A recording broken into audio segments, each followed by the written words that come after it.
What's up, guys? It's KB. Make sure you subscribe to the Underground Sports Philadelphia YouTube channel. Click the bell icon down below so you don't miss a single video from us. And thanks for tuning in to another video from Underground Sports Philadelphia. Now let's get into it. Philadelphia, baby, you're going to love it. Best sports fans in the world.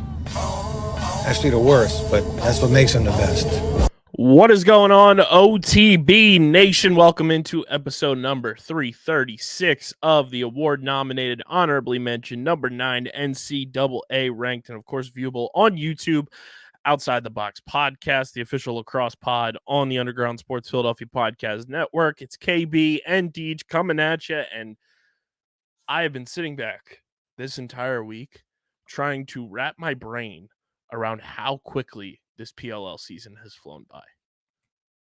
Literally cannot believe we are at the regular season finale of the 2024 PLL season. We'll get into all of that.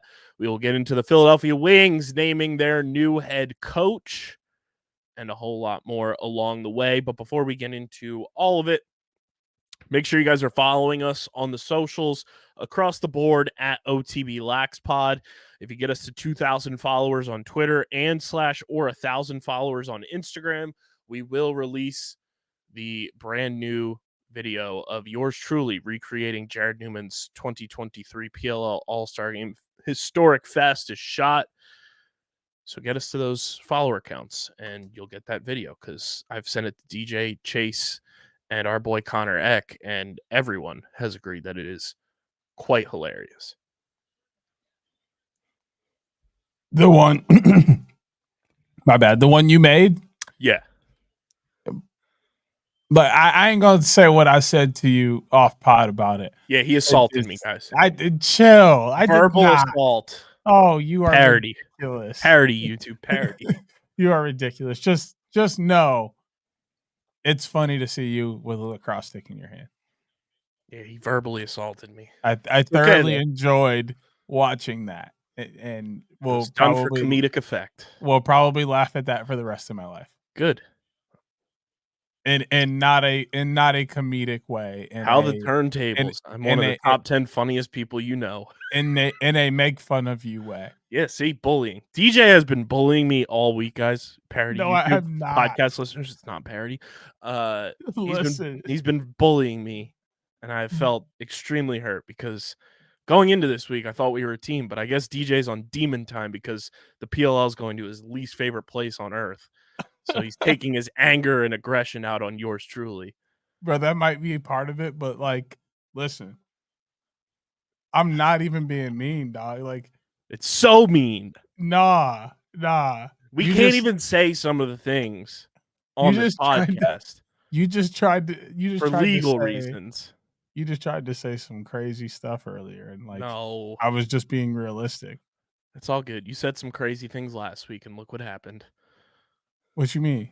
The Waterdogs lost. They shouldn't have. We'll talk about that. We'll talk about that.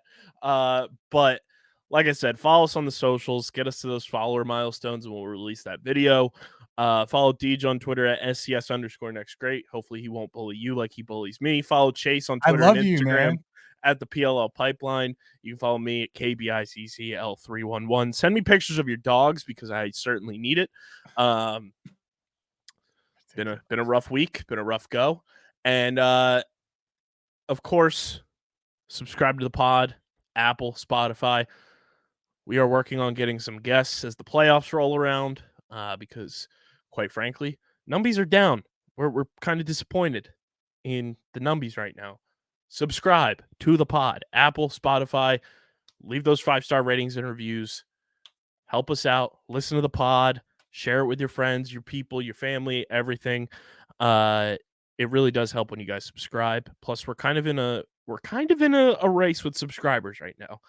Our pals over at the currently named but soon name change coming F1 Underground podcast on our network, they're slowly creeping up to us in Spotify followers, DJ, and it's making me kind of shake my boots because they got a little army over there on Threads that kind of scares me.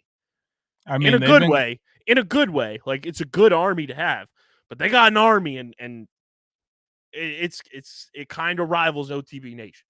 I mean, they've been cooking since day one. You know, they I stepped know. in and really made things pop over in the F1 industry. And I mean, as somebody who watches F1 as well, like they definitely know what they're talking about. So that helps as well. We just got to get cooking again, like you said. When we get these guests back rolling, I think our momentum will pick back up. Not too concerned. So subscribe to the pod, and if you want to watch the pod or get your just hyper lacrosse video content, subscribe to both the Underground Sports Philadelphia and Outside the Box podcast YouTube channels.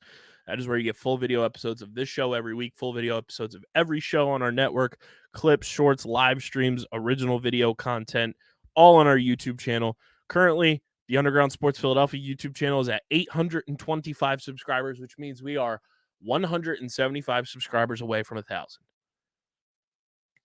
Let's get that. Let's get there. Let's get there. Let's get to 900 before the championship game.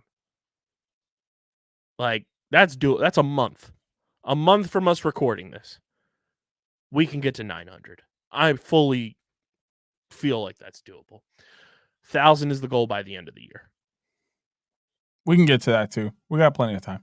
So keep subscribing. Leave a like on the video. Leave a comment down below what you did for Play Lax Day, which we'll also get into. And of course, ring that bell icon so you know whenever new videos go live on the channel. And subscribe to the OTB YouTube channel. It's youtube.com/@OTBLaxPod for all your lacrosse hyper fixations and just pure lacrosse content on that channel. Let's get that channel to 50 subscribers before the championship game as well. This show, obviously, though, is proudly presented by our good friends and amazing partners over at Shootout For Soldiers, and there's a big announcement regarding Shootout For Soldiers, guys.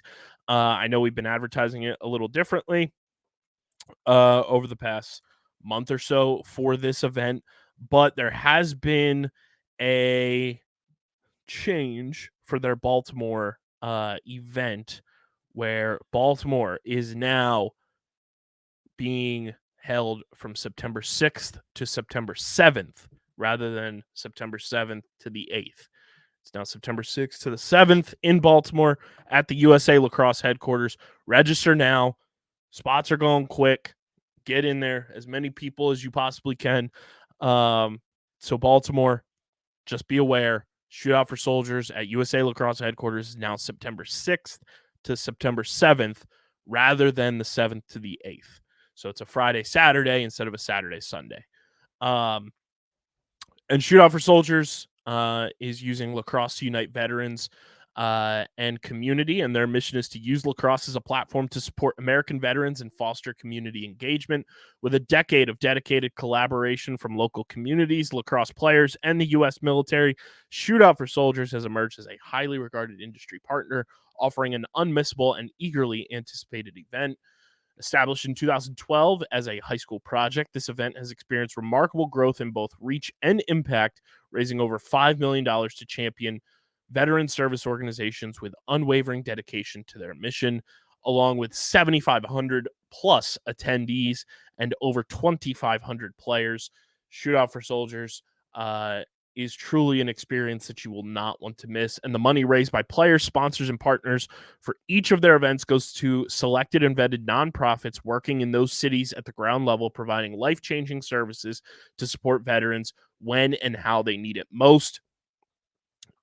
If you want to go and get involved in Baltimore or at any Shootout For Soldier event, go to shootoutforsoldiers.com/events. That's shootoutforsoldiers.com/events. It's linked in the description of this podcast as well.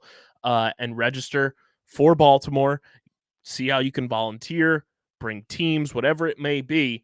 You can also learn how to donate on their website. You can learn more about their deployment kits so you can bring Shootout For Soldiers to your community directly. And you can also learn about Wall Ball for Warfighters, which goes on during Veterans Week later this year. So click the link in the description, register for Baltimore, September 6th and 7th, and find out how you can also get involved on a number of levels with our awesome partners at Shootout For Soldiers. And thank you to Shootout For Soldiers for being the presenting sponsor of the Outside the Box podcast. Deej, Denver is in the books. It was weird that it wasn't throwback weekend, but it was in a way because it was the Outlaws homecoming weekend. And a lot went down in Denver, to say the least. Hoots was there. We got photos rolling out like crazy. He did a fantastic job covering not only from a photo sense, but was also in press conferences for us. So shout out to Hoots for being Hoots on the ground. He'll also be Hoots on the ground in Utah this weekend as well. But the weekend went a little Uno reverse on both of us, except for one game. The Whipsnakes come away with a statement win, 16-9 over the Denver Outlaws to finish up their regular season slate, as they have a bye week this week going into the playoffs, and will finish the regular season at 6-4. They win 16-9 over the Outlaws. Then, in the most poetic way possible, the closest game of the weekend was Battle of the Basement, the return of the non-traditional Lax After Dark PLL first overall pick game is what I've called it. And the California Redwoods in overtime get the job done and secure not being on the clock and having their point 1% chance of making the playoffs. Still alive. Cue the Jim Carrey video. So you're saying there's a chance? They beat my Waterdogs 13-12, and it's just another way for the Waterdogs to just flat out look embarrassing and just fall apart in the most Waterdogs way possible of 2024.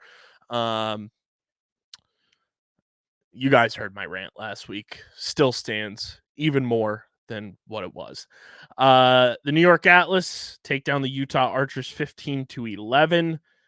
And then in a bizarre game that I didn't get a real chance to watch, because not only was I out all day Saturday, but I was able to kind of keep track of the Atlas Archers game for most of it. In a weird turn of events, I don't even think I told you this or not, ended up in the ER with the OG in Baltimore. Everything is okay. He's doing well. He's doing fine.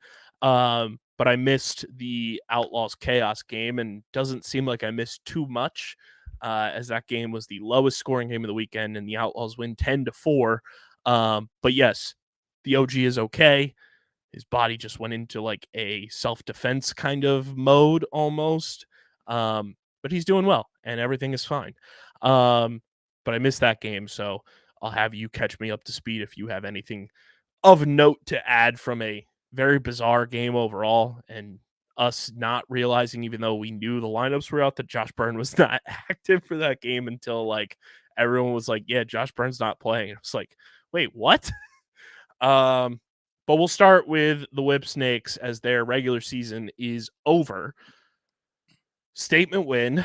And man, what a difference it makes when you put a talented player in a competent offense, because Ryan Conrad looked like Ryan Conrad. I'm not even going to comment on that. I'm so just I don't want to have that conversation. The thing I got from this is people brought up a pretty decent argument in the Rookie of the Year conversation, in that TJ Malone is in a pretty good offense that has some pieces around him, and Brennan O'Neill is being defended by the best pole every weekend. Those things are factors. But I still think, unless BO has some crazy weekend this weekend, I got to give Rookie of the Year to TJ Malone. At the moment, that's how I'm feeling. I'm leaning TJ. I think it's closer than people are giving it credit for. Well, no, people are giving a lot of credit to how close this is, actually. Well, I'll correct you. The smart people are. The dumb people are saying that it's a runaway in TJ's favor. It's not a runaway.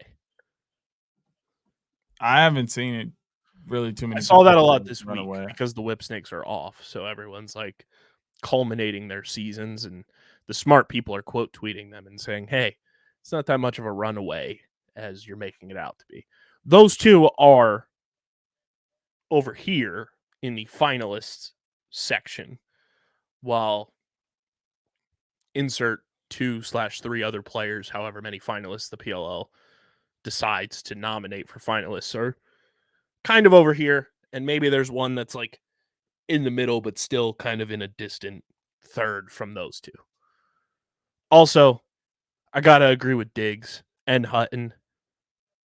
We, as a lacrosse society, got to stop calling Brennan O'Neill B.O.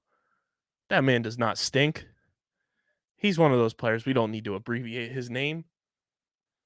Okay, B. Yeah, that's what I'll Diggs call him. said too. I'll call him We B. could just call him B. I'll call him B. That fine. We just gotta not be disrespectful to Brennan O'Neill. Just because you asked me to. I'm just letting everybody know. You see, I'm bringing it from the higher ups. I'm nice. We just on the corporate level. I am a nice person. That's the penthouse up there. I'm just letting you know I'm a nice The person. Dig State penthouse of lacrosse terminology. You're ridiculous. You remember that game, Tiny Tower? Yeah. Diggs, he's all the way at the top. We're like level 32. Level 32 is crazy. But also the big part of the reason why they're back cruising is Joe Nardella. He's had an unreal season this year, arguably face-off athlete of the year. Like the argument is definitely there. And I'm interested to see how the quarterfinals go for them coming off a bye week. That's going to be really interesting to me. Yeah, I mean, it is. We talked about this early in the year, like I think right before the season started, when we saw the Whips had their bye week going into the playoffs, and it's like they made the playoffs, like they get a bye along with the top 2 seeds getting a bye almost at the same time. Obviously, it's a week later for the top 2 seeds, but like could end up being like a huge get for the Whipsnakes to kind of just like rest, regroup, and have like fresh legs going into the playoffs, or could be one of those things that, you slow the momentum and who knows what happens at Gillette. But the Whips really impressed me this year. And in this game to kind of like put that stamp on their final game to go out. And that third quarter was as dominant as you could have asked for. They win it 7-3 after it being a 1-point game going into halftime. And then the defense really shuts them down and made Denver's offense kind of look clueless in the fourth quarter where they only scored once. But I mean, I get what everyone's saying about TJ being in a great offense and everything, but let's not forget, like, early in this season, TJ was putting that team on his back, where, like, Rambo wasn't playing like Rambo. Zed wasn't really, like, off to the start that a lot of people thought Zed would be off to. And it was a lot of TJ and Mike Chanenchuk also stepping up for them in clutch moments. But for the early go, like, TJ was, like, putting on a clinic and, like, ushering in, like, this new young Whipsnakes, like, roster. And then as the season's gone on, too, like, Adam Patra's come in. Levi Anderson has found his footing and found a way with the Whipsnakes. And, like, I think that's what the Whipsnakes as a whole this year should be commended for, is, like, Stags talked about it last year when they got eliminated. Is like there's going to be a lot of tough decisions and a lot of turnover next year. And I think he's done a great job navigating that turnover, where it's been a lot of new faces on this team. It's also a new offensive coordinator for them. And I think Drew Snyder's done a great job, kind of commanding the offense this year under Stags. And, we forget, even though the Whips had Will Manny on their team last year, they were a bottom 3 team last year. And it was like, oh, are the Whipsnakes dead? What's going to happen when they have all this turnover and the older guys move on? And, does Rambo still have it? This, that, and the third. And they've had a nice come back to form season with a lot of new faces. And, this game as a whole kind of was a statement win in a sense of like, if you're going into the PLL playoffs, wherever the standings may be, the Whipsnakes are probably last on the list of teams I want to run into in the playoffs right now. Or close to it anyway. Like, right. I wouldn't want to play them first round. Maybe, you get them semis or championship and you got a little time under your belt and you've adjusted to, the speed and things of the playoffs, but they're going to be a pretty dangerous team, buy or not. But I just wonder, sometimes fresh legs isn't always the best thing, and taking that time off sometimes does affect teams. Yeah. I'm just wondering, will it or will it not? And we do have to give credit to two people here when it comes to this Whipsnakes team. Number one, Jordan Johnson, who said during draft night on our OTB college draft extravaganza stream that Brendan Krebs would become the starting goalie for the Whipsnakes before the season was over. He nailed that. That's one of the best future seeing takes we've had in the history of this podcast. So shout out to JJ. Number two, got to give credit to Brendan Krebs this year.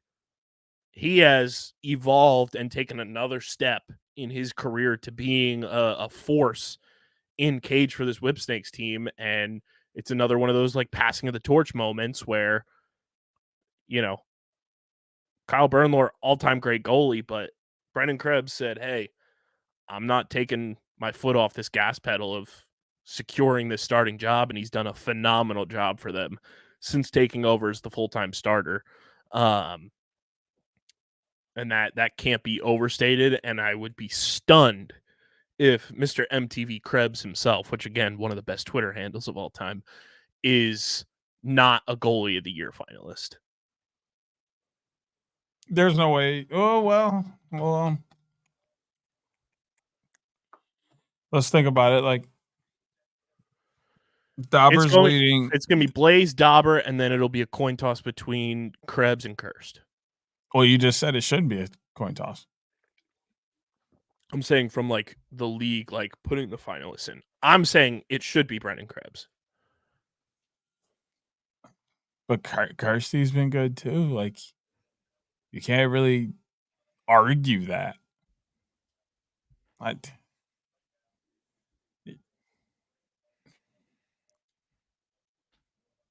But how high is Blaze really? And does Blaze get knocked for missing time? Exactly. That's where things get sticky. Is I don't think they will do that to him. Those kind of things, because I mean, to me, it's giving a lot of what we dealt with last year with Earhart. He missed time and still got the nod. Yeah, we'll see. Based upon, I do think Krebs has earned the right to be a finalist with his play this year. Nonetheless, yes, I'm not disagreeing with that portion. No, great season. I agree with that. Great bounce back season for the Whips. Like 6-4 on paper doesn't look like sensational. It's a good season in the PLL, but when you look at the details of what this season was for them, this is a great bounce back for them to bounce back from being a bottom 3 team to now in the playoffs, and we'll see where the seeding shakes out. I mean, offensively is led by Poitras and Malone. The young guys really getting it done for them and letting the veteran guys kind of fill in, the missing pieces, which is kind of how you want things to run on a team, is letting the veteran guys do the hard parts or the or coming through when you really need them to in the situations where it would take some experience. And that's kind of what the Whipsnakes have cooked up this year, and it's working. So excited to see, kind of what's going to play out for them in the playoffs. And their special teams have been as good or as on par with the New York Atlas, from Joe Nardella to goalie play. And their wing play has been very good, as it has been for the culmination of the entire existence of the PLL. So that can't be understated enough. And like you mentioned, like Nard's having the season he's had, not only at the stripe, but he's been putting goals in the back of the net too. And for him to be coming off injury and doing that is a great sign for him, especially the success he's had with him playing in the 32-second shot clock for the first time. The California Redwoods secure an overtime win by none other than Denver's own Wes Berg against Bill Tierney. And the streak continues, Deej. In the history of the PLL, the California Redwoods in a regular season matchup have never lost to the Philadelphia Waterdogs. I told you the Waterdogs this year will find stupid ways to lose stupid games, and they did just that. They had a 3-goal lead late in the fourth quarter, and they blew it. A dumb penalty by Chris Sabia blew it. This really comes down to the fact that people kept talking about the Redwoods having a slimmer of a hope at the playoffs. That is what all of this really comes back to. When in reality, if you ask every Redwood fan on the planet right now what we actually wanted last weekend was for the Redwoods to lose so we could draft CJ Kurse. The Waterdogs probably win if they had Ryan Conrad. Would have given him another option to score. Bro, you are not in as bad of a situation as the Redwoods are in. We get this false sense of hope every year. I'm starting to feel like a Cowboys fan, dog.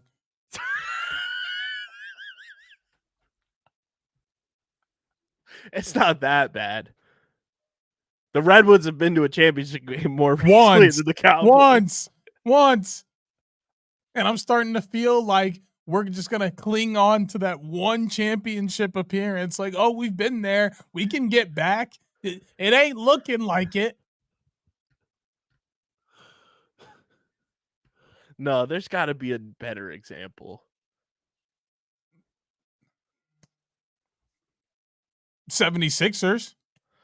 Yeah, except, again, you've been to a championship more recently than the Sixers. Sixers ain't been to an NBA Finals they have been. They haven't won an NBA Finals in my lifetime, but it's been since 2001 since they've been to the Finals. But recent era Sixers, like Embiid era Sixers, yeah.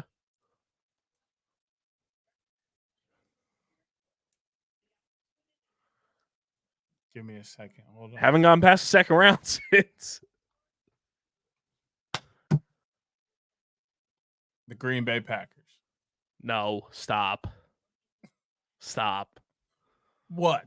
Just because they wear green and gold does not mean they are the Packers. We have this one generational player that can just make it happen. It's always there. We go find another one when another one leaves. And we're this close all the time, but we just can't make it over the hump. All the pieces are playing out right in front of us. You are not the Packers. Then what are we? Please tell me.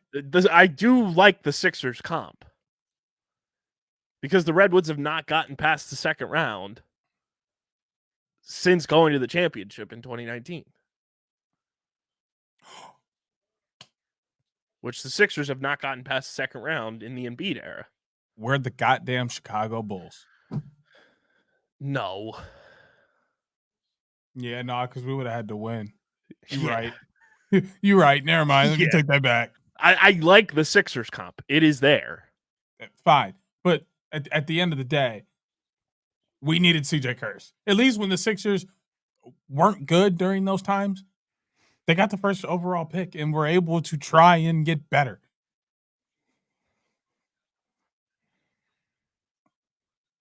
Grr, bro. This man's gurring. We had one job this past weekend. Solidify CJ Kurse joining and clicking with his brother in California, yellow and green. Nah, they said we need multiple. We need more than 2 teams to be rostering. And Kurse. we wrote that away. You have a shot at another Kavanaugh. Let me just say, no shame to Wes Berg. whatsoever. No shame. You were supposed to score the game-winning goal at your old school where you're up holding national championships and you got pictures on the wall. Absolutely. But damn it, were we supposed to lose that game? Hey, I'll say it's fun having a happy Wes Berg in a press conference, though. I can believe that. That's always a fun time. Biggest takeaways from this game for me. Number one, Mikey Bame looked good for the Waterdogs, which was a nice debut there for him. 2 assists in the game. Went 0 for 4 shooting, but was solid. For a PLL debut, haven't played all year. I'll take a 2-point debut from Mikey Bame for sure. Was kind of disappointed with the shooting percentage from Michael Sowers. Granted, he had 5 points. He assisted 4 goals, but he shot 16.7% in this game. Not great. Very not like Michael Sowers. I'm also this is no slight to Dylan Ward at all. I don't know why we didn't start Matt DeLuca again. We were talking pre-pod. It's like, what do you have to lose? And I get Dylan Ward's a Denver guy by proxy and has made Denver his home, so you want to give him that opportunity, but just start the young guy. And then bringing Matt DeLuca into a game like that when you did, does not give him any chance to get his footing right whatsoever. And he just looked lost because he's coming in the middle of a fucking just onslaught of a back and forth game of 2 teams that are hungry for wins. And it was just not good. Ethan Walker scored a goal. He was in the press conference after the game. And I asked him, it's not the season that you've expected for this team and not the season that I'm sure you've expected for yourself, but what do you take away and learn from a season like this and everything? And it was a very weird response from Ethan Walker. He kind of spin zoned the answer to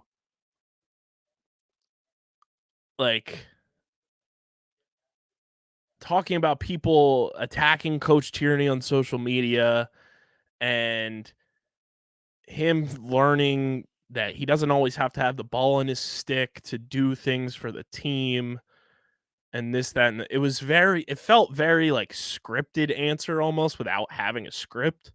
It was just strange. And a lot of people were saying that it was a strange response. Number one, I'm just hoping Ethan Walker's okay because we've said it time and time again on this podcast this year, he has not been himself. And I'm hoping it's just not something else that is adding to affecting his game and everything. You never want to see somebody in any facet going through anything. And I don't know. This is all just pure speculation and nothing confirmed whatsoever. But I'm just genuinely hoping that Ethan Walker's okay. And his mentals are good. He's good. I know he just got engaged, all that good stuff. But it was not. It felt like Ethan Walker's body was there, bro, but it wasn't Ethan Walker inside his body. With just his body language and his response, it was just very strange from the Ethan Walker we have come to know over the years. And I don't know. It was just a weird response. I don't know if you've gotten a chance to hear the press conference. I'll send it to you if I get a chance. It was just a weird way to spin zone what I asked.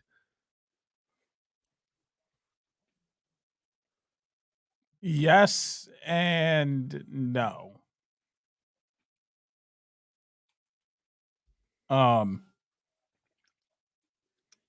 It's more of a little bit of a defense of not only Tierney but the team. This goes back to me saying that Philly fans have just been like insane about what's been going on because you guys aren't used to losing and your princesses or whatever. There has been a lot of slander about this team from the beginning and like not getting a face-off guy and oh, you should do this, you should do that, fire Tierney. Tierney's not set up for this, blah, blah, blah, blah. Like it's an adjustment. It's gonna take a little bit of time. And like I just said a few moments ago, the Waterdogs are in a much better position than like people really think. And like I think that's kind of what Ethan Walker was hinting at is that this team just has kinks to figure out in this new offense and that it doesn't have to go back to guys being hero ball and having the ball to be in their stick to make plays. That they have to just go out and play lacrosse and people have to soften up not only on the team but on Coach Tierney because it's an adjustment for everyone. Sure, these guys have been playing in the PLL, but when you get a new system, you have to get used to that new system. It's not the same as what you've been doing. So it's not that simple as to just go out and do it. Um, and in that same, retrospect, it's going to take time for Coach Tierney to understand how to be a GM, right? Because people dogged him about getting fleeced for that pick and not understanding that he could have just signed him and like all these different things. And also, the 2-point conversation and the decisions he makes while coaching. Like, one, Tierney's not young, people, in case y'all didn't know. So his brain doesn't quickly adapt like it used to. That's just a natural part of life and being of that age. So it's going to take even maybe a little bit longer time for him to really catch up to what's going on in the PLL. But when he does, he'll start making the necessary adjustments and things will be just fine. But in reality, everybody just needs to take a deep breath. Let this team work out his kinks. Let him get this draft class in. And I think the Philadelphia Waterdogs will go back to being one of the best teams in the PLL. I wasn't even more so saying the response to just about the team. It was just like the way he responded about his season. I don't know. I just hope Ethan Walker's good. Because I genuinely like Ethan Walker, not only the player, but I like Ethan Walker the person. He's a good dude. I love covering his career, both indoor and outdoor. I think he's wildly talented, and I just want to see him succeed no matter who he's playing for. So yeah. And then I asked Tierney, what do you do during the week to try to learn from these one goal loss, these one possession losses and everything? How do you like try to adjust? And he's like, if I had the answer, I'd be a pretty damn good coach.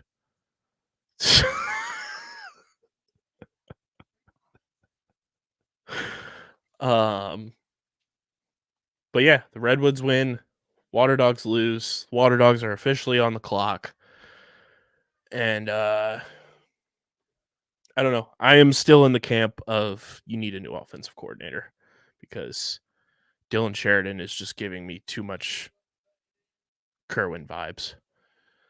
But New York Atlas, Stampede rolls on. They beat the Archers 15-11. Thought the Archers had them for a little bit, and then it kind of fell apart there. I was like keeping up with the score on my phone, and when it was 5-4 after the first, I was like, okay, Archers, I see you. I see the offense, going pound for pound. And then it's tied, and then the Atlas make those adjustments in the third and the fourth, and the defense locks down, and they come away with a victory. The Archers just didn't have the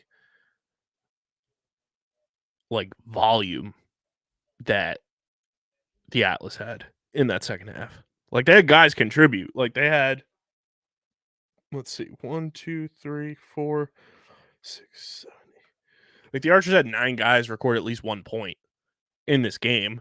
And typically in a PLL game, if you have that, more likely than not, I would say the stat sheet say you win that game. But when you have volume guys who are pound for pound just having historic seasons like the New York Atlas are, and when you have to go pound for pound with Jeff Teat, who puts up a 7-piece, at the end of the day, you're going to have guys going sicko mode the entire game, and the Archers really only had that for the first half. Hey, no cap. That's not even what this comes down to. No disrespect to anything that the Atlas offense did. Jeff Teat is amazing and will most likely win the MVP this year. And you know, they were making things look easy on that side of the field. This comes down to the defense for real. 59.1% in cage for Entenmann, 13 saves, 10 caused turnovers from his defense. Did they have penalties? I think so. Yeah, they were 2 for 3 on the penalty kill too.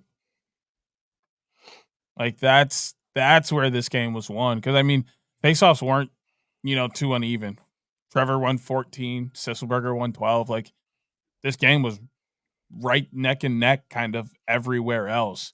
But when you look at the domination on the defensive side of the field for Atlas, that's where they won the game.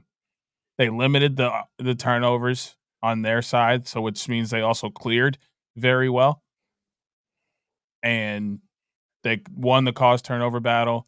They surprisingly lost the ground ball battle, but only by 1, so that's kind of okay.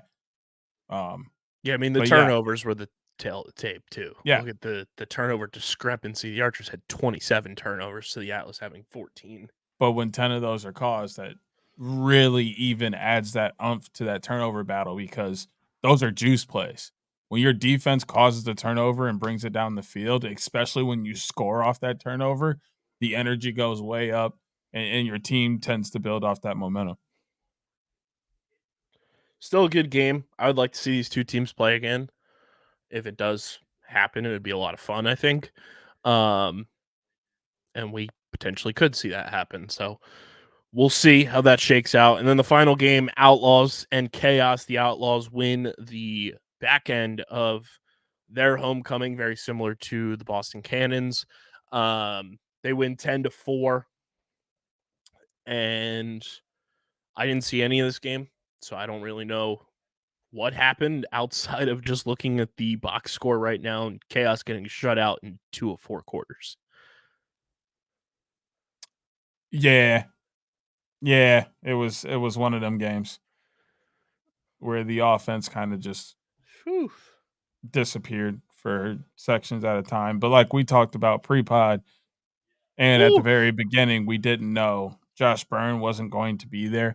And as this offense has been, kind of different than what we've seen in the past and not as productive, and the defense has kept them in a lot of games, what this really came down to was they didn't have their true facilitator and quarterback of Josh Byrne available.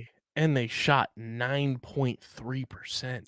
But what that really comes back to is them not having Josh Byrne there. And for sure. It threw off the way their offense worked, which changed the type of shots they were getting, which changing the shots that you have and take completely throws off the way you shoot.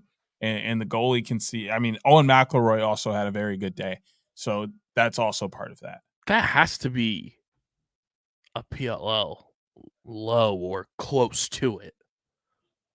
I don't remember any team shooting in the single digits, even when the Redwoods and Chrome scored 3 goals. I don't remember it being single digits. I'll have to ask Joe Keegan about that. That just feels like historic. And then they shot 0 for 10 on 2-pointers. That's when you're telling me you're pressing. You're just launching 2s to try to get back in the game, and they're just not dropping. Whew. And then also, the Chaos signed James Riley this week, and everyone was freaking out. And it makes a lot more sense when the injury report comes out. Nick Rowlett's dealing with an injury. Probably makes sense to bring in a face-off guy. I mean, kind of. Just a little bit. that's the shakeup of Denver weekend. The standings going into the final week of the regular season. It is the New York Atlas. This is just overall standings, not your conference standings. New York Atlas at 7-2. The Maryland Whipsnakes at 6-4. The Boston Cannons at 6-3.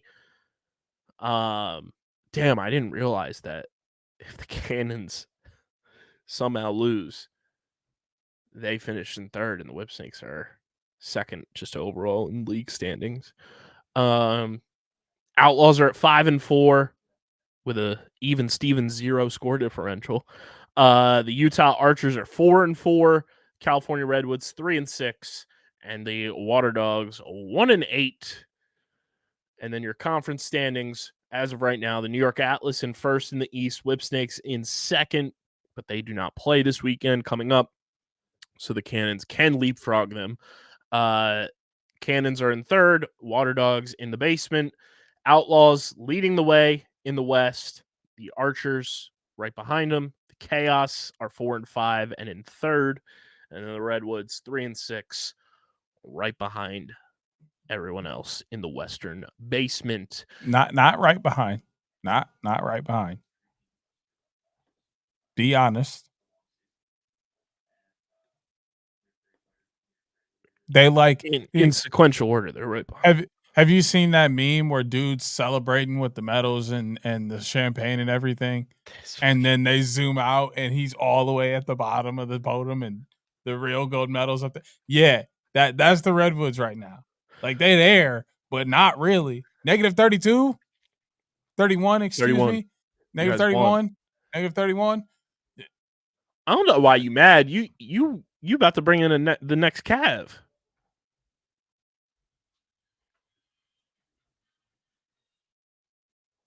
I'm not even going to entertain your foolishness right now. I'm just saying.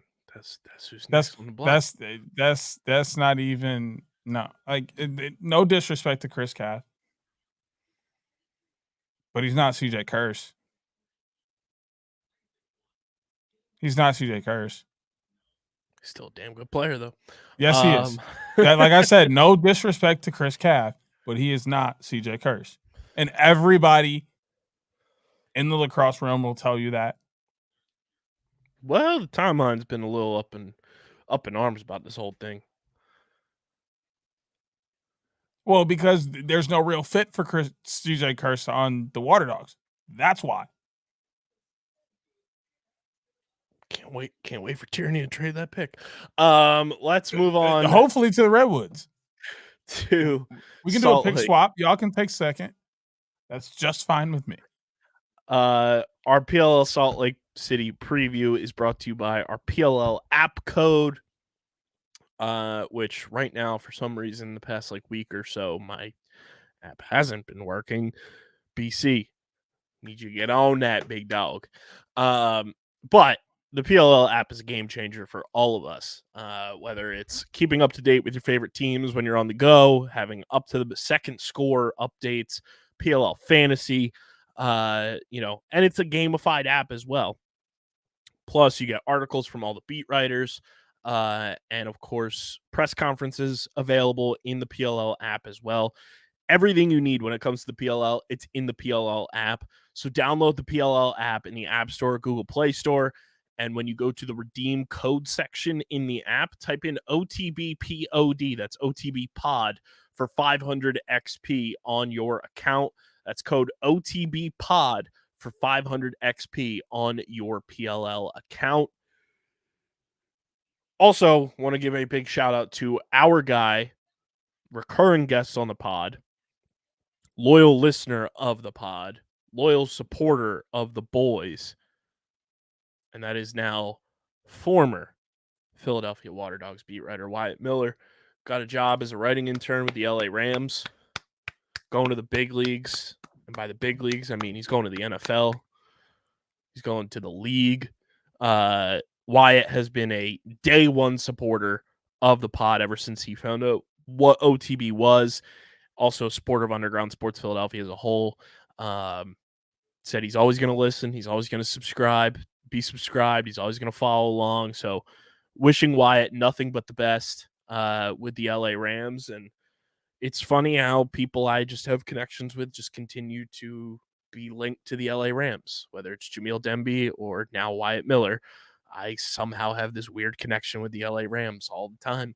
But very happy for Wyatt. He is truly one of the most talented just writers and people we have gotten the opportunity to be around. The PLL is losing a big time big dog, no pun intended. But very happy for him in this next step in his career. Yeah, I mean, it's awesome to see the people that support us continue to do great things. It's a ton of you guys out there, so keep being ballers, and that just means that we're doing the right thing as well. You kind of surround yourself with people who are doing the things you're doing or trying to do, and so keep it up, especially you, Wyatt. Really proud of you. Really excited to see what's popping with the LA Rams. Obviously, being a Michigan guy, you got a strong piece of us over there in Stafford. So we always want to see you guys do well until, of course, you play the Lions or the Packers. Besides that, Or the Eagles. do everything great. That's for you. We do play the Rams this year, so I will definitely be getting Wyatt on the pod that week to just shit talk and talk discourse and everything. It's gonna be a ton of fun. And we'll see you in 28. Oh yeah, 100%. It is Salt Lake City weekend. Deej, it's your favorite weekend of the year. Happy holidays. Yay. I'm just glad this is a regular season weekend now and not playoffs, so I don't have to worry about going.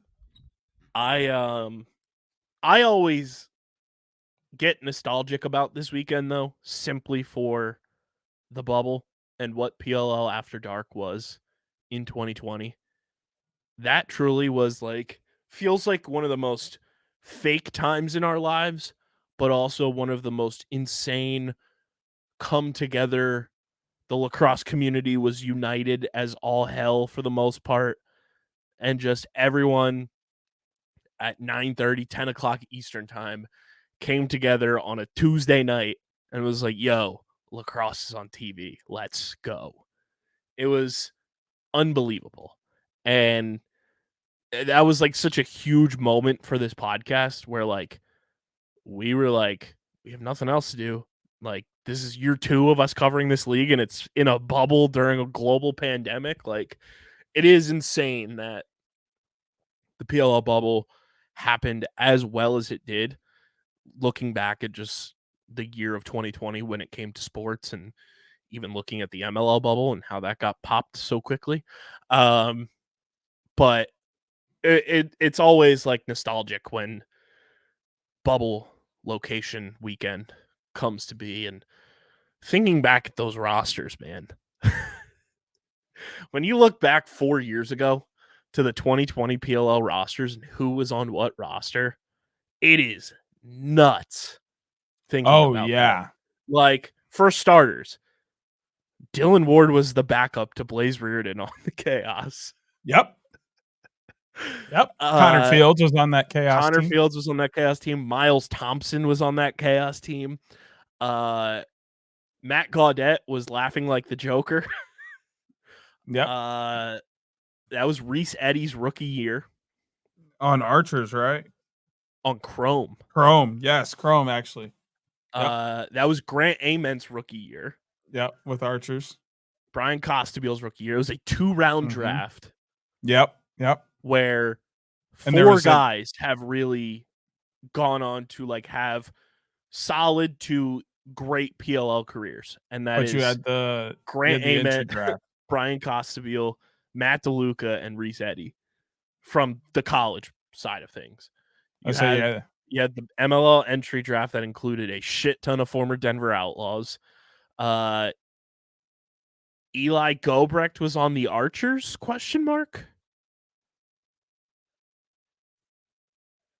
Yes.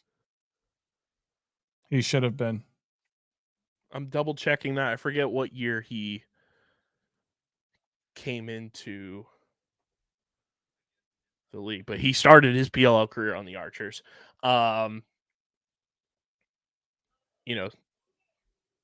It's crazy just looking back at that bubble year, and like who was in the league. Like Greg Piskuljian was taking faceoffs for the Redwoods.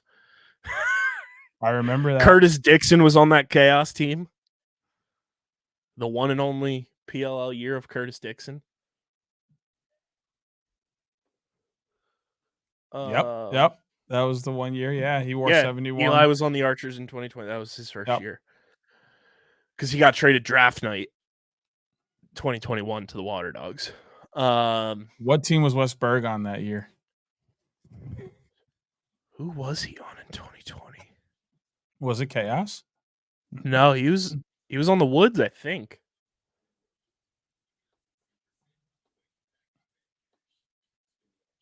I think he was on the Woods because I was calling them the Calgary Redwoods because they had Curtis Dixon and Westberg. Bro, that could be a whole. Wait, Curtis Dixon was not on the Redwoods. He was on Chaos. Oh yeah, when they played each other, I was like, because that was also the year that West went to the Seals, so it was like, oh, they're playing against each other again. That could be a whole Jeopardy column. Let me see. What team is Westberg on? Westberg in 2020. No, I'm completely wrong. I'm dumb. He was on the Waterdogs. He was on the Waterdogs expansion draft team. This is what I mean, bro. This is what I mean. Ryan Drenner was on the Waterdogs. In the year of 2020, Westberg was on what Premier Lacrosse team? Yeah, like you could literally go through a whole Jeopardy board of Westberg teams in year. It's hilarious that on his stats page, it doesn't even include, like, we need to get that fixed to where if you got traded during a season, it still has both teams. But West was on Chrome, then Redwoods in 2019, then the Waterdogs, then Chaos, and then Redwoods. Yeah, that's actually he's played on 4 of the 8 teams. Well, yeah, 4, because Outlaws are now what Chrome was. But I guess you could classify that as 5 if you wanted to, but it's technically 4. 4. We're not going to be doing that. Who else was on that 2020 Waterdogs team? That was year 1 of the Dogs. Snyder. Yeah, Drew Snyder, Ben Drenner. Reeves, Ryan Drenner, Ryan Brown. I think he came the next year because I think he was on Atlas. Here we go. 2020 expansion draft for the Waterdogs. Connor Kelly was the first pick. Then it was Christian Cuccinello. Yep. Brody Merrill. Mm-hmm. Charlie Cipriano. I remember Cip, yeah. Ben Reeves. Kyle McClancy. Kieran. Our guy, Brian Karolounis. Ben McIntosh, my guy, friend of the program. Drew Snyder, Ryan Drenner, Noah Richard, Steve DiNapoli, Wes Berg, Chris Sabia, Ryan Conrad, Danny Ipe, and then Drew Simino.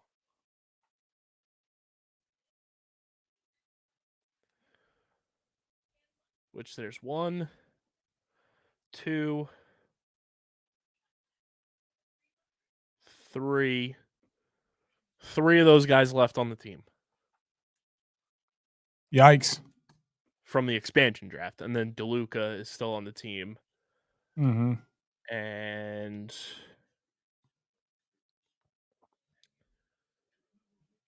Zach Courier and Ryland Reese. Turnover. Do you remember who the Waterdogs' first ever draft pick was? In 2020. He never played for the team. I don't believe. Or he might have played in 2021. He didn't play in 2020 because he went to the MLO.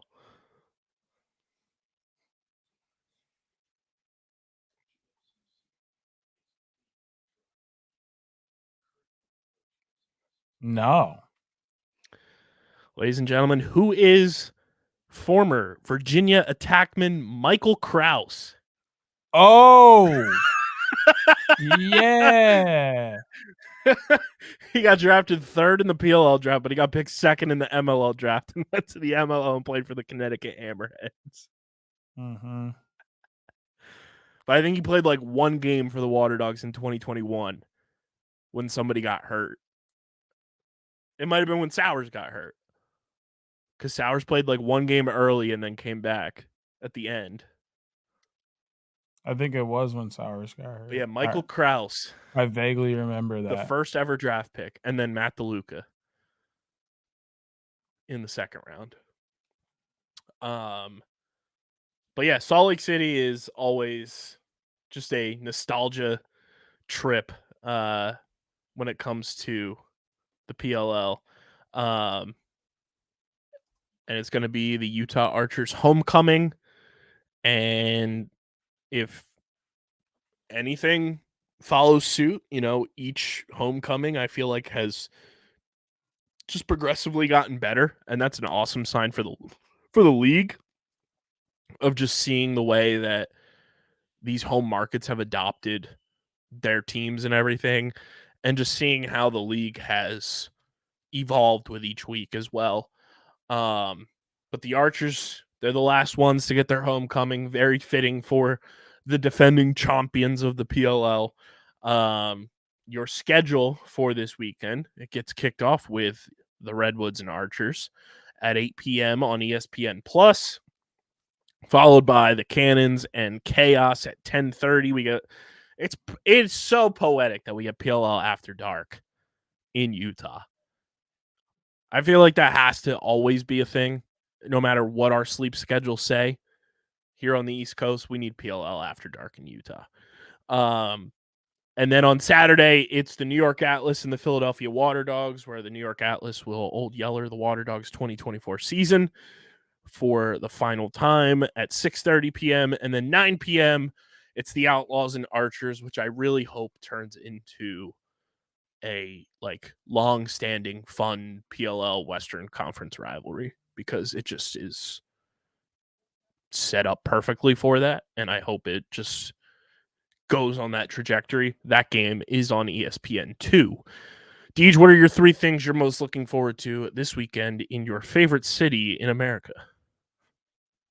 I will say, if we're gonna get PLL After Dark, I like the kind of matchups we're gonna get this weekend for PLL After Dark. It makes it easier to stay up. I will say, I somehow swindled myself into watching that game last week, so I was up watching the overtime winner when it happened, and it was a good enough game to be up that late. That's the thing. As long as the matchups So funny are, that was the most back and forth game of the weekend. I mean, it was on par too. Because anyway, as long as the game is competitive and close, it's easy to stay up late. But then again, at the same time, when you have teams like Boston and Carolina, even if that game's not close, I want to stay up because tempers flare on either side. If either side is getting blown out, they're going to get mad and they're going to start to get chippy. And I'm game to watch that anytime, especially late night, because then bows go a little bit quicker. And then Denver and Utah, also another great matchup. And if you ask me, for sure, if the Archers win this game against California, against California, that game Saturday night is for the first seed in the Western Conference and the spot in the Champ Series. I ain't worried about Champ Series, but I don't care. I'm just saying in general. That's that bye spot. That's more so what they're looking at, is the bye. The Champ Series is a bonus, but the bye, they're like, whoa, we want that. So who would you? I know this. Joe Keegan brought this question up on Twitter. Who do you want to see more in the 2025 championship series, the Outlaws or the Archers?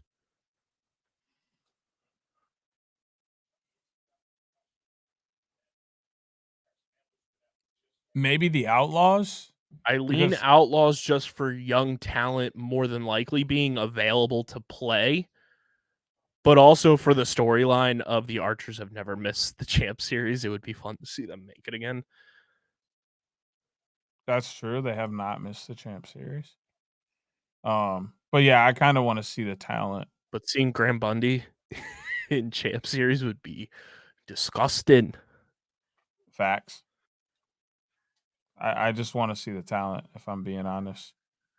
But yeah, it's going to be a fun weekend. I'm looking forward to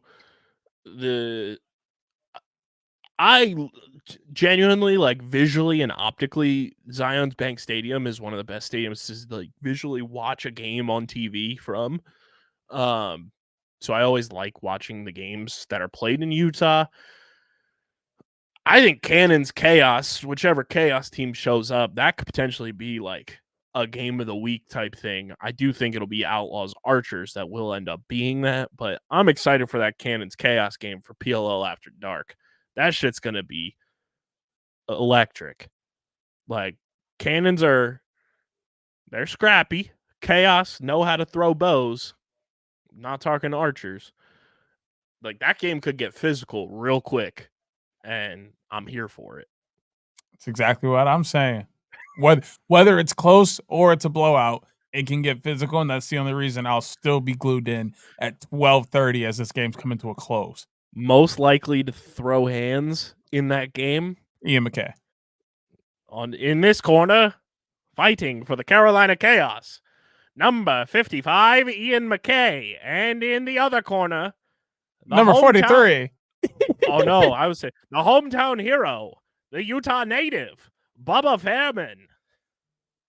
Bubba knows how to get down. Yeah, but I think it would be Trainer. Trainer would lose all his hair again. He no don't offense care. to the boy, but he don't care about that hair. I don't think Jeff's switching hands with Ian though. Shit. You know Boston think they tougher than everybody. Facts. So they swear they're like the Jets and the Sharks in West Side Story, bro. Bruh, They be walking up to every game snapping both fingers, not just one. They be snapping both. I'm just saying, they be on one. It's insane. I could see Bubba going too, but Jeff, and I mean obviously Marcus. He don't really throw bows, but he always got to come in and choke somebody. I need to check the Chaos roster real quick. Ladies and gentlemen, this is an official PLL Salt Lake City preview height check because Bryce Young playing in this game, bro. I'm screaming. Man, Braden Maia is so happy he's on the protected roster this week because my boy is 5'9" and is ducking and dodging all the Bryce Youngness. Ross Scott better watch out though, because Ross Scott sitting at 5'9". Yikes! That is scary territory. And my boy Knobber better watch out too, because he's Bryce Young is ready to come chomping at these rookies on the Chaos. They don't know what they're getting themselves into. And KJ is 5'9". Oh my God, Bryce Young is licking his lips right now. Ian's 5'10". Not licking at the chops. Oh my goodness. Ian's 5'10". And we said is 5'10" and lower or 5'9" and lower? 5'9". Okay. So Ian's like a sea bear circle a little bit. Hey, man. That extra inch is like the circle around it. Sea bear sees that. Bryce Young swims away. Man, them rookies man. Oh my God. Knobber and Ross Scott. I'm terrified for the boys. They'll be all right. They tough. Just know we're keeping an eye on that. If that happens and Bryce Young lays a hit on either of them, he is not beating the anti-short king allegations. Oh, never. Never. Oh, man. That's crazy. And it's PLL After Dark. He's going to be like, it's all systems go. FCC rules do not apply. We're going to see fireworks. Oh, man. We're going to see fireworks. That's crazy. I'm telling you right now, if they got a prop out there for will there be a fight? The answer is yes. Fireworks, put your money on it. Whew. It's coming. I don't really condone that kind of thing out there, especially because I'm a coach, but it's going to happen. It's going to happen. We going to be there. We is gonna be there this time. I am also very much looking forward to that Outlaws Archers game. I genuinely think that game could be unbelievable, depending on the circumstances as well. Depending. You know what I'm saying. But seeing how that final game comes into play and like what's going to be on the line for those teams as a whole, like there's so much that's on the line. Very excited for that game. Yeah, and it's going to be on ESPN too. It's a great way to end the Exactly. regular season. Speaking of, like, I'm honestly thoroughly happy, and it was great for the sport that every week we got at least one game on linear television, if not more than one. And for the most part, those games were good games. So we're getting it in front of more people. The casuals will continue to roll in. If we can keep that kind of momentum going as far as linear television, the PLL is definitely taking the right steps. 100%. So, without any further ado, let's head on over to the pick pond, feed some ducks, and bring you our PLL Salt Lake City Picks of the Week, powered by Kenwood Beer, the official beer partner of Underground Sports Philadelphia. It's a refreshing light beer, just 4.1% ABV, only 120 calories, and just 8 grams of carbs. Not available in Utah, and you'd have to order food anyway in order to get it, but it is available in the Philadelphia, Pittsburgh, Maryland, New Jersey, and Delaware areas. Plus, you can go to kenwoodbeer.com and check out the Kenny storefront and see all of the available merchandise that Kenwood Beer has to offer, including the beautiful pint glasses that they have, amazing shirts, some beach towels, some hats, the whole 9 yards. They've got it. They've got a brand new Grab a Kenny shirt that is absolutely fantastic.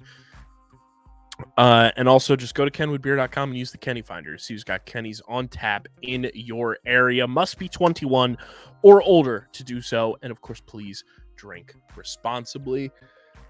Deej, we start the final week of the PLL regular season, 8 p.m. Eastern time, right before PLL After Dark. It is the Redwoods and the Archers.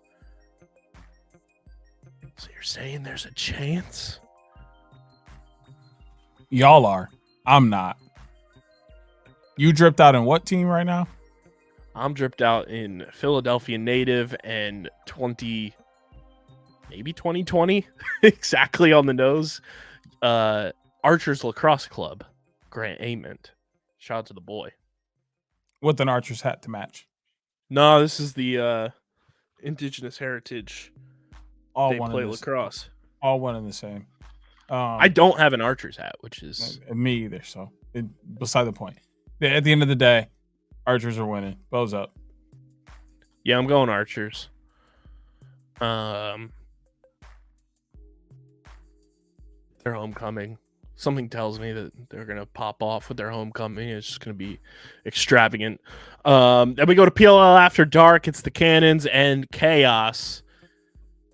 Chaos looking to get into that postseason seeding and figuring out where they're going to wind up. Cannons trying to get that second spot in the East, or they'll end up third and see where they end up in the postseason. But should be an electric game. I just don't know what Chaos team is going to show up offensively. Defensively, I know who's going to show up. Goalie-wise, I know who's going to show up. But do the offense for the Chaos have enough to combat what the Cannons can put up? I don't know, so I'm going Cannons. Yeah, it comes down to the Cannons offense being slightly better. And then also Tucci's going to get a shot at probably James Riley in this situation in terms of battle of former Waterdogs. So with Riley coming basically fresh off of his couch, question mark. I have no clue what James Riley is doing. Player the whole time. You know what I'm saying? So Tucci should have a pretty decent day at the stripe, which would only give the Cannons more opportunities on offense. So they should have a pretty decent day. Then we go to Saturday, 6:30 p.m. Eastern time. It's the Bulls and the Dogs. The Bulls are going to just cement the third 1-9 season in PLL history, and they will win. And the Waterdogs will finish with 1 win, and that came against the Carolina Chaos this year. So yeah, that's where I'm going. Atlas win.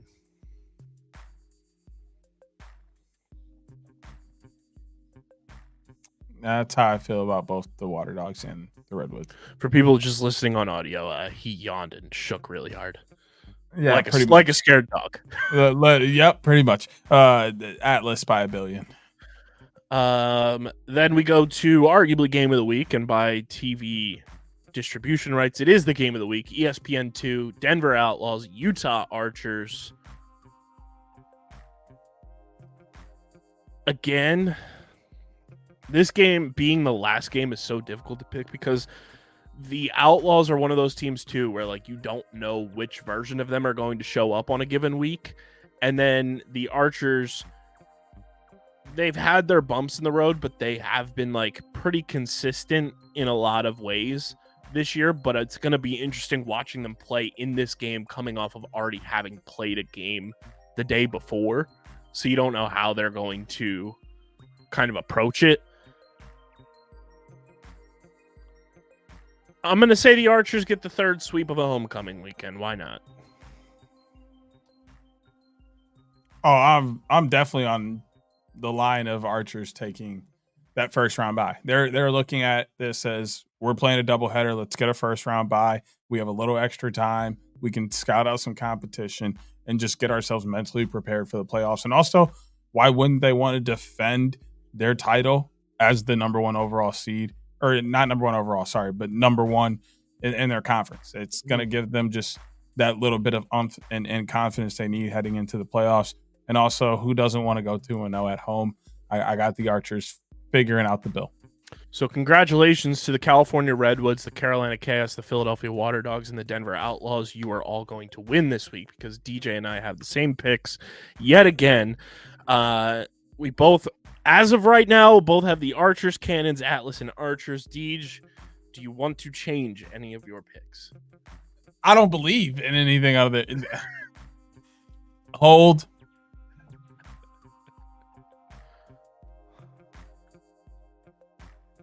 Can Eric Law hook up on offense? Well, no. The real question is, do they put Eric Law?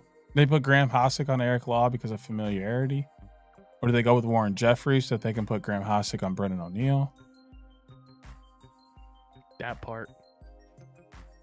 But also at the same time, can their third guard Josh Sawada? Well, I guess it's Mason Woodward. He be cooking. Yeah.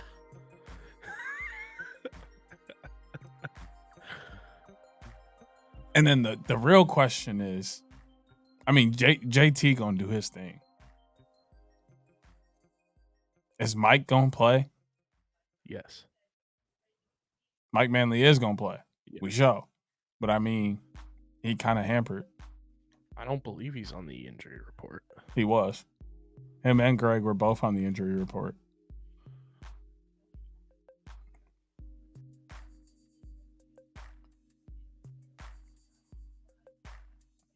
I'm going to stick with Archers.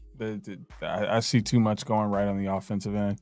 They picked up Jackson, so they have that flexibility there in the lineup. And I am just pulling up the injury report for my own mental sanity. I know how to read.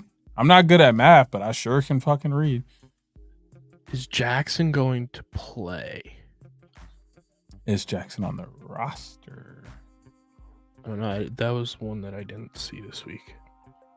Jackson is not on the roster. Not surprised. Trey is at attack.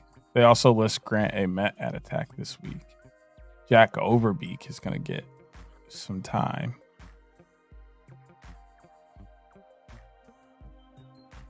Yeah.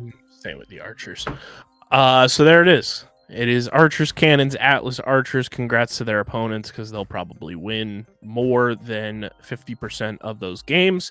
And those are your PLL Salt Lake City Picks of the Week, powered by Kenwood Beer.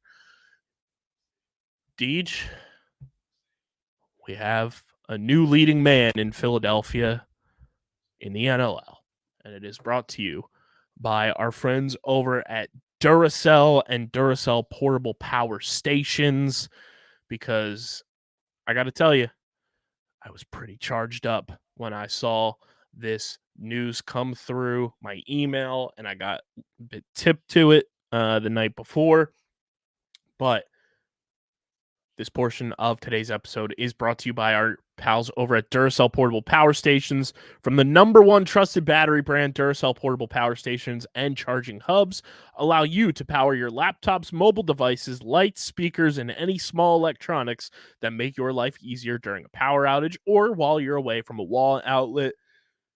I just ordered one because we have a live podcast for F1 Underground in a couple of days now, less than 2 weeks, on August 25th. And all of our live shows here on out going to be powered by Duracell, which is amazing. Why would you not use the #1 trusted battery brand for anything you need to charge your devices? And that's where Duracell Portable Power Stations come through. Click the link in the description and check out the Duracell Portable Power Stations, including their 2024 Red Dot award-winning M150 and M250 models, and untether your device charging from the wall and power the possibilities with Duracell Portable Power Stations, the best battery brand in the game. Click that link in the description, upgrade your charging game, and use Duracell Portable Power Stations to do it. Thank you to Duracell. Ian Rubel named the new head coach of the Philadelphia Wings. That's right. Ian Rubel, the former defensive coordinator, now head coach for the Philadelphia Wings, in kind of a surprise move, I would say.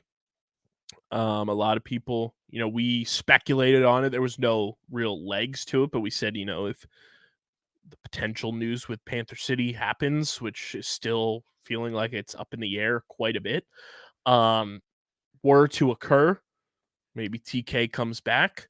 He tweeted right as the news happened, run with a bunch of dots. Don't know exactly what that was in reference to, but of course we were going to retweet it and get the timeline cooking and stirring. But three-time NLL champion and previous defensive coordinator Ian Rubel signs a 2-year deal with the Philadelphia Wings to be the next head coach, and in this iteration of the Wings, the second head coach in franchise history. After an this is from the press release sent to us from the Wings. After an extensive search process, the Philadelphia Wings announced the team's new head coach, 3-time NLL champion and previous Wings defensive coordinator Ian Rubel, will take over the top job after agreeing to a 2-year deal. He joins general manager Paul Day ahead of a busy month as free agency nears and the team prepares to select first overall in the 2024 NLL entry draft on September 15th, which I am being told more than likely is going to get moved, because I had tweeted as well that it's very odd that #1, the NLL would host the draft on the same day as the PLL championship game, but also hosting a draft on a Sunday is fucking weird. So I saw no value in that, but from what I'm hearing, more than likely draft probably going to get changed, but as of right now, that is the date. Quote here from Paul Day: "I'm excited to announce Ian Rubel as the next head coach of the Philadelphia Wings. Ian is a tremendous leader and teacher, and you would be hard-pressed to find a coach that does a better job connecting and communicating with his players. He's been the leader of our strong defensive unit since 2018 and understands the expectations here in Philadelphia. His active involvement in Junior A lacrosse in Ontario brings a progressive perspective to concepts, strategies, and player development that, combined with his championship experience as a player and overall lacrosse acumen, will propel this franchise forward." Quote here from Wings president Mark Zamarin: "I'd like to commend and thank Paul Day for this extensive and deliberate coaching search. Over the course of several months, I was impressed time and time again with the range and depth of the discussions held with a number of impressive candidates. Ian's clarity of vision for this team and detailed plan for execution were evident throughout, so I look forward to seeing his impact on the organization in his new role. Ian Rubel's been part of the team since the Wings came back to the NLL in 2018 as the team's defensive coordinator, and has consistently fielded one of the league's top defensive units during his tenure. His signing on as head coach comes after that extensive search that now continues as he works with Paul Day to finalize his staff ahead of the 2024-2025 season. And Ian Rubel said in his statement, "I am humbled by the opportunity to serve as head coach of a team I am already so passionate about. Since the start of my time with the Wings, I've seen firsthand the dedication and potential within our roster. I'm excited to build upon the foundation we've established and lead the team to success." I love this move. Genuinely. I like Ian Rubel a lot, having been around him since we've started covering the Wings, as a podcast and everything. He's been in one press conference in 2023, and I like the way that he approached it. Paul had to catch a flight, so he wasn't able to do the press conference, so that's why Ian stepped in. I like his approach, and I know a lot of people are going to say, high-end defensive units. What do you mean? The Wings defense has been solid in NLL standards. The biggest issue is they just don't have a lockdown defender like a lot of teams have, like a Graham Hossack, some of these other teams that are fielding big body and physical presence defenses. They're more on the smaller end, but they have finesse and they play bigger than they are. And at the end of the day, the defenses have not been horrendous. We have seen far worse defenses in the NLL over the years of us covering the league than what the Philadelphia Wings have fielded. But this approach I like because, number one, Ian Rubel knows this roster and the players trust him and he trusts the players. Number two, it's a guy who knows the expectations of the city, knows the expectations of what this franchise has for this team. And number three, he's a guy who's won in the NLL. He knows how to work with Paul Day, which I think is important from a coach to GM perspective. Having that relationship already intact is a win in and of itself. And finally, it just tells me that this solidifies, and I'd be shocked if it doesn't, that the Wings are going defense number one overall in the draft. And I like that. You're getting a young, stalwart defensive player, number one overall, for a defensive-minded head coach.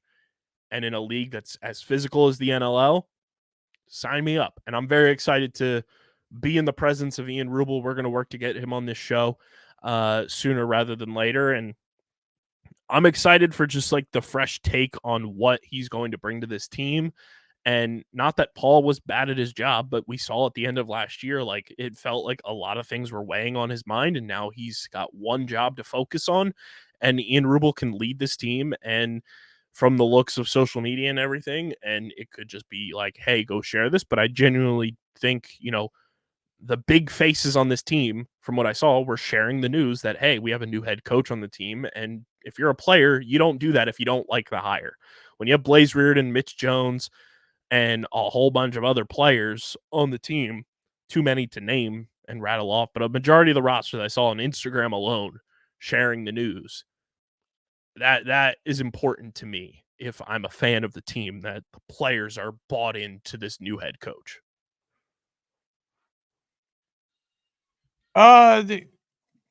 Yes and no, because he has been there so long. So it's kind of just one of those oh yeah, we like this guy that we've known for 5 years already. Of course we do, but at the same time, I personally like this hire because we have talked about time and time again, and we talked about right after the hire, they need help defensively. That has been their problem for quite some time now. So what's better than going out and hiring a defensive coach and probably drafting defensively? There isn't anything better. This team already has a really good offense. Maybe you get a new offensive coordinator if he decides that's what he kind of wants on his staff. That's fine too. Or maybe he comes in and he's like, hey, what we've been doing offensively isn't working because defenses are doing this. So let's try and work at this backwards. Honestly, that's a lot of what I do as a coach.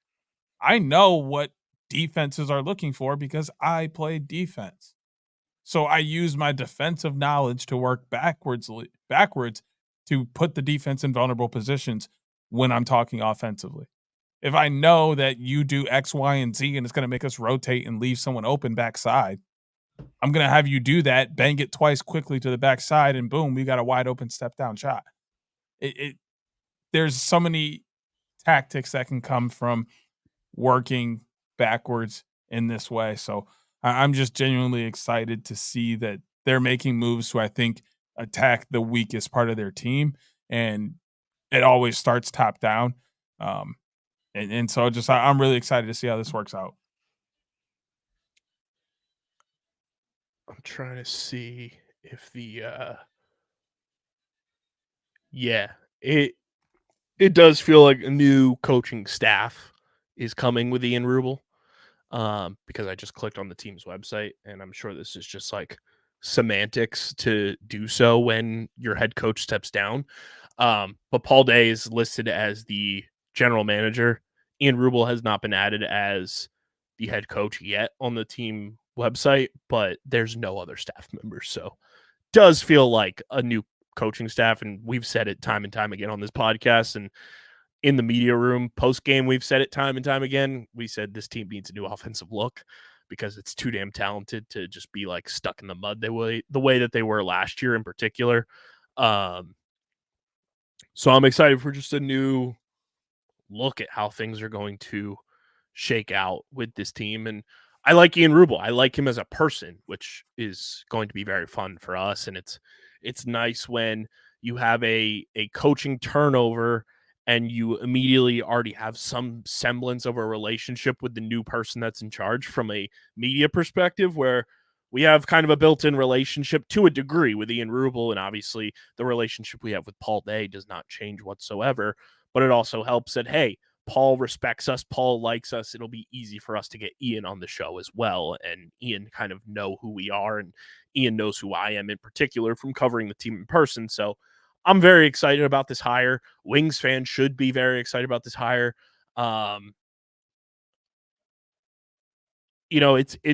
It's funny when I've been very pissed off about the way the Waterdogs season has gone, and rightfully so. You never want to see your team go 1-9, potentially 1-8 to this point. But seeing everyone in the comments about the head coaching hire when all of last season, bro, my mentions when covering the team were getting flooded with fire Paul Day, this, that, and the third, and all these things. My personal mentions were getting flooded with that. You hire a new head coach. The team is doing what you wanted them to do. And they're still like, oh, this fucking sucks, blah, blah, blah. Like, but it's always funny looking at who it is because it's the same people that are in my mentions, and it's the same people who have generic Twitter profile pictures for the most part, or profile pictures that are like 5 years outdated, and they're just never satisfied. And it's so funny. It's like, bro, you were clamoring for what, December to April, however long that is, 4 or 5 months to fire the guy who ended up stepping down and asking the team to hire a new head coach, and they did just that, and you're still pissed. Like, some of the Wings fans crack me up because they're a different breed. They're very much like Flyers fans when it comes to Philly sports, and everyone knows Flyers fans are almost a different hybrid of Philly sports fandom, but Wings fans are like a subsect of that. And it's so funny that like they are just like, no matter what, you could say the team won a championship and they'd be like, win me another one. I mean, yeah. Like on the same day that they tweet the final graphic score that the Wings win a championship, somebody underneath the graphic is gonna be like, sell the team. Not sell the team. I swear to God, bro. It's absurd. But congratulations, Ian. And I like the deal too because it gives you a small enough time frame, but also a decent amount of a time frame where you get to have analysis and a look at how Ian is approaching the team.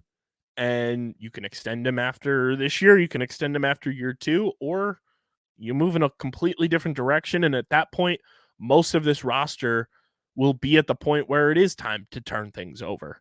So I think this is a good move for a team that has the ability to win now and win now for a number of years. And now it's all about execution. Yeah, I mean, I'm excited to see just the defensive parts go to work. This is where guys like me get really excited because defenses get to shine when defensive coaches take over. And then what everybody will tell you in most sports is a good defense creates great offense. So naturally, upgrading the defense will upgrade transition, which will flow right into offense. And with the offense that Philadelphia has, with a few minor changes, we could be talking about them possibly being first in the East next year. Mm-hmm. Well, first in the unified standings. Same thing. Same thing. Wonder how long that's going to last, pending this Panther City news. But yeah, shout out to Ian Rubel. Very excited to potentially get him on the show very, very soon. We will wrap up here with Play Lax Day, Deej. And we put some content out as we were approached by our good pals over at the Lacrosse Network to see if we could put together some videos for Play Lax Day. And we did just that. And I said, you know what?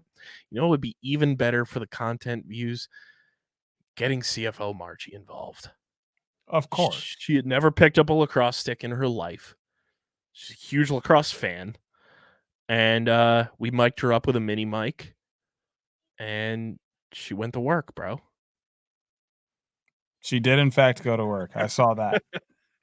She loves Mikey Sowers. She hit an LFG for AT, scored right after, and realized that Connor Fields makes a between the legs goal look way easier than it actually is. Welcome to being a normal lacrosse fan. And then we just went and had a catch at the old stomping grounds. And I realized how drastically out of shape I am. And I told my mom to not get old because she's still running 5Ks and is young and spry. And I was hurting. And I'm still kind of hurting. And I am in horrific shape. And it's not great, Bob. Not great. And I was sweating like a racehorse.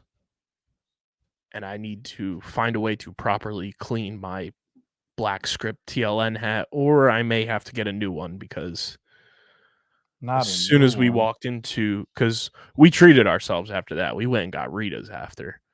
Shout out, no free shout outs. Okay. And I realized how horrendously sweat stained my hat was. I was like, God damn. But I did.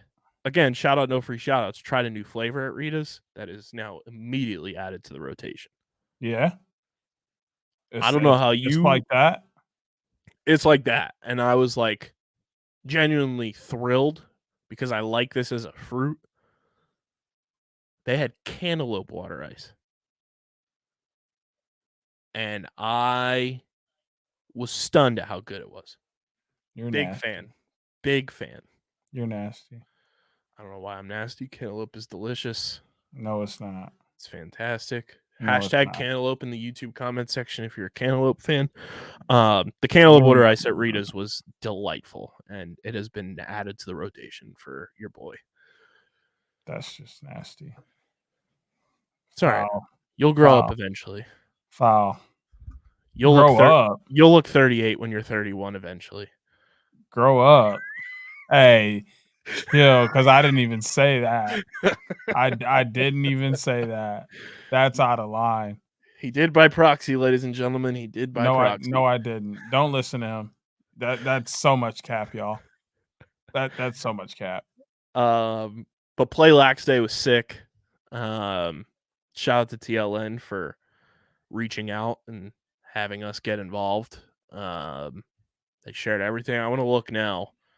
AT just liked the video on Twitter, but on Instagram it's going absolutely nuclear in terms of video views for us. It's almost at 5K views on Instagram. But yeah, Play Lax Day is dope. And I was like, I had a video idea in my head that I was going to do. But then I was like, let me like YouTube search Play Lax Day on TLN's YouTube and get an idea of like what they're kind of looking for. And my idea was more of a PLL Day video concept that I'm going to put in the back pocket and redo. But very fun. And it's always a great time when you get a chance to spend time with your parents, for me at least, and spending time with CFO Margie is always a joy. She's the best, and it was fun just watching her have the time of her life out there and just like being a little kid. And I savor every second that I get a chance to spend time with her because, you know, as an adult, it's not every waking second like it was when you were a kid. So to go to my high school and the high school that we both graduated from and just, you know, hang out for like 2 hours and have a catch and shoot around and do something that she had never done before was a very fun time. Just thank you to both of you for stepping in for me this year. I've been pretty much locked away in this place for the last couple of weeks, just getting the grind on. I'm going to get out tomorrow or sometime this weekend and hit the wall or shoot some shots or something, but I'm not going to completely miss out on it. But I definitely am sad that I couldn't get out today, but you guys definitely came through and definitely provided laughs that will be here for quite some time as well. Kevin Boiler's video was absolutely fantastic. Takes time. And he did a great job. His? Yeah. No, it So takes time to do stuff like that, and I'm not doing all that. So good. Polsky's wall that he was playing wall ball on, good grief. Just bouncing it off of Luke Kuechly's face. Yeah. That made me want to go to like the Juice WRLD mural and just play wall ball. So yeah, tweet us your Play Lax Day videos, even though by the time you guys are listening to this, Play Lax Day will be over, but we still want to see them.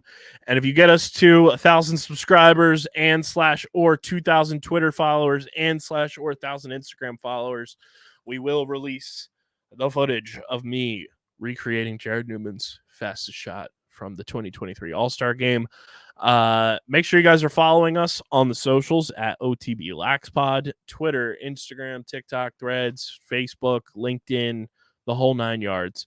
We're on there. Follow DJ SCS_next great. Follow Chase at the PLL Pipeline. Follow me at KBIZZL311. Get your OTB merch. phiapparel.co is the place to do it. It is linked in the description. Stand out in the crowd. These PLL playoffs. Gear up for the NLL season with your official Outside the Box podcast shirts and hoodies. Click the link in the description. Go to phiapparel.co and use code UNDERGROUND for 10% off your next merch order. That's code UNDERGROUND for 10% off your next merch order at phiapparel.co. Subscribe to the pod, Apple, Spotify, wherever you get your podcasts in audio form. Leave a 5-star rating and review.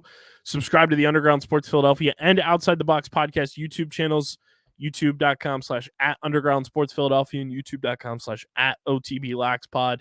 Get us to 1,000 subscribers. Get us to 50 subscribers on the OTB YouTube channel. Smash the like button. Click the bell icon so you get notified whenever new videos go live. Leave a comment down below. And let us know who you want to see in the Champ Series, whether it's the Archers or the Outlaws. We'll have Hoots on the ground this weekend in Utah for PLL After Dark as well.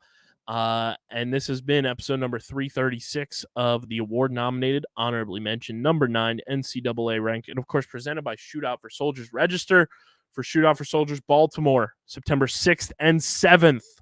Those are the new dates, September 6th and 7th. At USA Lacrosse headquarters. Link is in the description to register. Click that link. Check out Shootout For Soldiers. And this has been episode 336 of the Outside the Box podcast, part of the Underground Sports Philadelphia Podcast Network. For Deej, I'm KB. Let's enjoy PLL After Dark, the PLL regular season finale for 2024. Next week is a postseason bye week. And then, Deej, we go back to the Badlands, a.k.a. fucking Boston, Massachusetts. But until then, we're getting the heck up out of here. We're signing off. Peace. Peace.